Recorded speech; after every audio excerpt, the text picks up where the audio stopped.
পাঁচ ওয়াক্ত নামাজের জন্য মুয়াজ্জিন আপনাকে ডাকে, কিন্তু ভোর রাতে দোয়া কবুলের জন্য স্বয়ং আল্লাহ আপনাকে ডাকেন। ভোর রাতের দোয়ার প্রভাব এত বেশি, তাহাজ্জুদের সময়ের দোয়া এত গুরুত্বপূর্ণ যে এই এক দোয়া আমার জীবনকে আমূল পরিবর্তন করে দিয়েছে।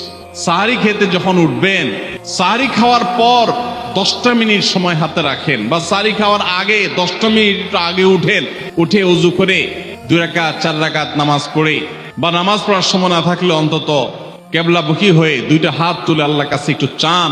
নবীজি সাল্লাল্লাহু আলাইহি সাল্লাম বলেছেন, রাতের শেষ প্রহর যখন হয়, দুনিয়ার আসমানে নেমে এসে আল্লাহ বান্দাদেরকে ডেকে ডেকে তাদের প্রত্যেকটা চাওয়া পূরণ করে দেন।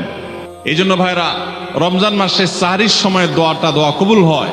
রমজান উপলক্ষে বিশেষ করে এই আমলটা, সাহরির সময় আমলটা, আমরা দোয়া করার আমলটা করতে পারি। তাহাজ্জুদের নামাজ এবং ভোর রাতের দোয়া, এটা অন্য সময় করা যায়, কিন্তু রমজানের সুযোগটা বেশি আসে, সেজন্য এটাকে রমজানের স্পেশাল আমল হিসেবে আমরা উল্লেখ করলাম। আল্লাহ আমাদেরকে সবাইকে তৌফিক দান করুন। সাহরি খেতে উঠলে একটু দোয়া করবো তো ইনশাআল্লাহ, 2-4 মিনিটের জন্য হলে দোয়া করবো, একাকী নির্জনে আল্লাহর কাছে কেবলামুখী হয়ে। এর চেয়ে বড় দুর্ভাগ্যের বিষয় কি আছে যে আল্লাহ চাওয়ার জন্য ডাকছেন আর আমি অবহেলা করে বসে আছি। ভাইরা আমার, 5 ওয়াক্ত নামাজের জন্য মুয়াজ্জিন আপনাকে ডাকে, কিন্তু ভোর রাতে দোয়া কবুলের জন্য স্বয়ং আল্লাহ আপনাকে ডাকেন।